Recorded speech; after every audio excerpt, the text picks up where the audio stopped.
Good morning. Welcome to our youth stream today. Hello, Mark. Good morning. What are you up to? What are you looking at? Lovely clouds, by the way. I know. I'm looking for Jesus. Looking for Jesus. Looking for Jesus. Yeah. With your head in the clouds? No. Well, last week we talked about how when Jesus returns, he'll be coming on the clouds.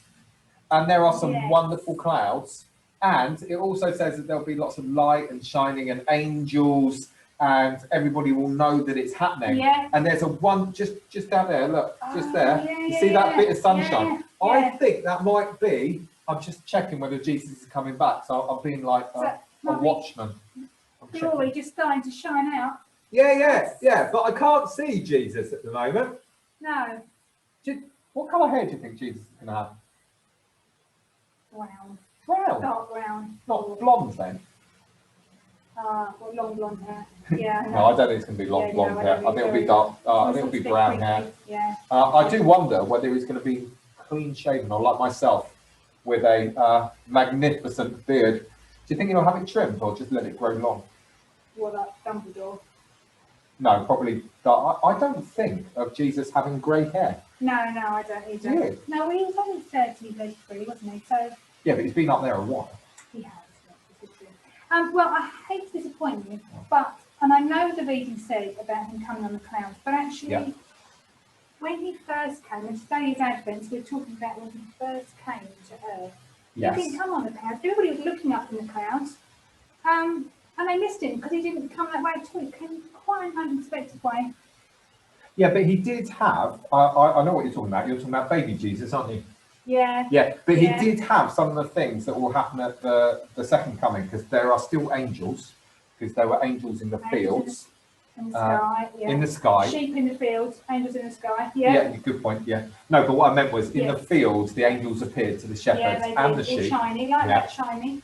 So the angels were there.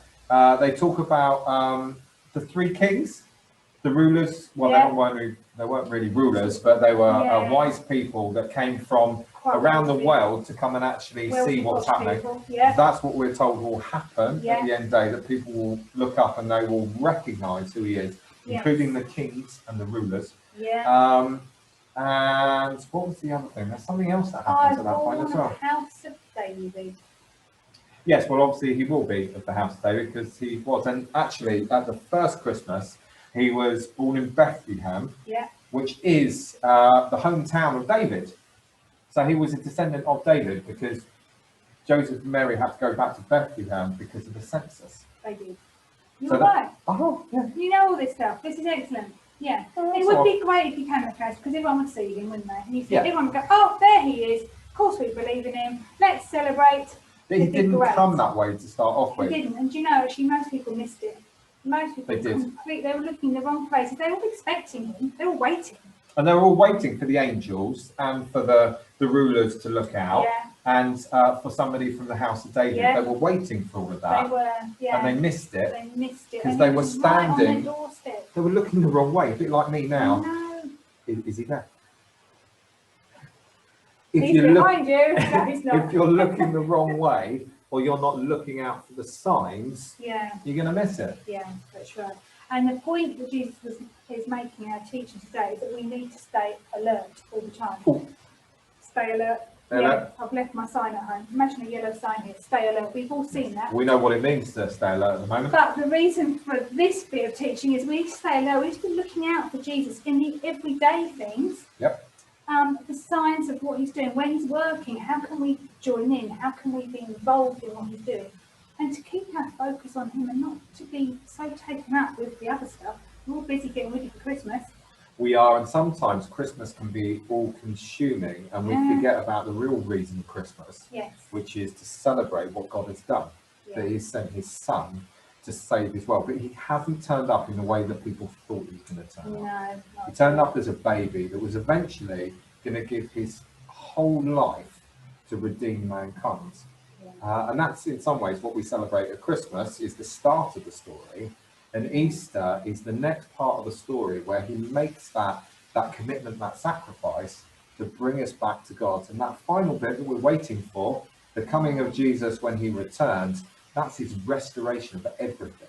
Restoration of his kingdom, our world, and everything being restored to the way in which God's part of it, rather than not. So we do need to look for what God's doing in our world. Yeah, we do. And how we can look for that is we can look for those things where we see God's kingdom, where people are restored, where people are made well, where darkness is pushed out and lightness is brought in. Oh, the line is there. Yeah. So in our group time today, we're going to go on Zoom 10:15. Don't miss it. And we're going to be looking at how can we stay alert. Yes, there's lots of things taking our attention: exams, schoolwork, shopping online for Christmas, etc. But actually, how can we also keep focus on Jesus and make sure we don't miss out on all the goodness that he has to offer? Excellent. So we'll see you 10:15. Sign on, and we'll see you there. Bye. Bye, guys.